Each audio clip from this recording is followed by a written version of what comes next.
هتتجوزني وتعيش معايا هنا.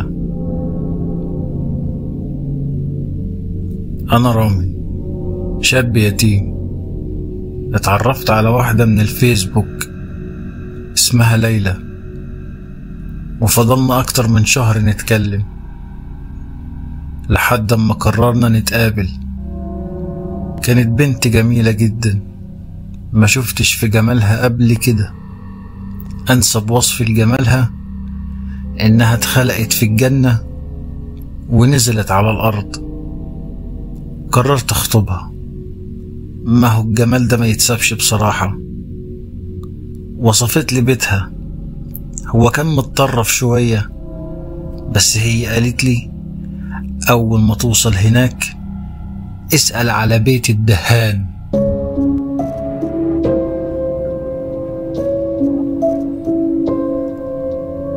قبل ما اروح لها بيوم حلمت انها واقفة في بيت مهجور ولابسة فستان اسود وبتشاور لي وتقول لي هتتجوزني وتعيش معايا هنا. تاني يوم وصلت البيت قديم شوية، والدتها استقبلتني، وعفش البيت قديم بس مترتب وكويس. وانا بتكلم مع والدها دخلت علينا لابسة نفس الفستان الاسود اللي كان في الحلم.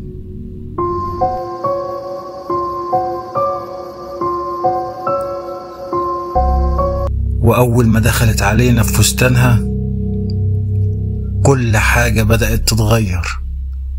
العفش بيختفي وانوار الشقة بتطفي، ووالدها ووالدتها بيتحولوا لكائنات مرعبة، وانا مرعوب ومش مستوعب اللي بيحصل. في ايه يا ليلى؟ ردت عليا وقالت لي انا مش ليلى، انا اسمي ليليث، ملكة من ملكات الجن.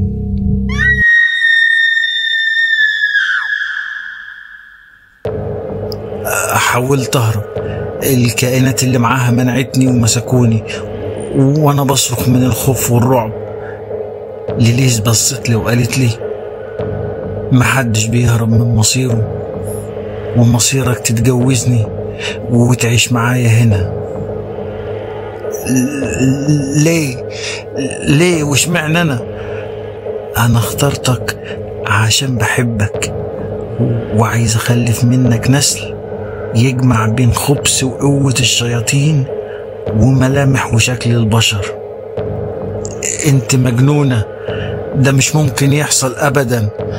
ضربة جامدة على دماغي ووقعت على الارض.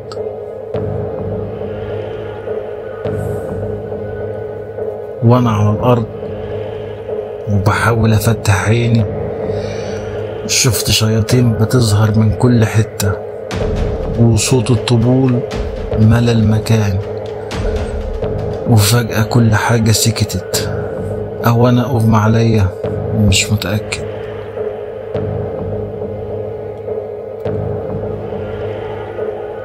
انا وقعت في فخ ليليث.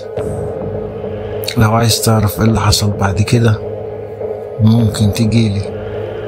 العنوان سهل ما يتوهش، اخر بيت متطرف في البلد، بيت مهجور واسمه بيت الدهان.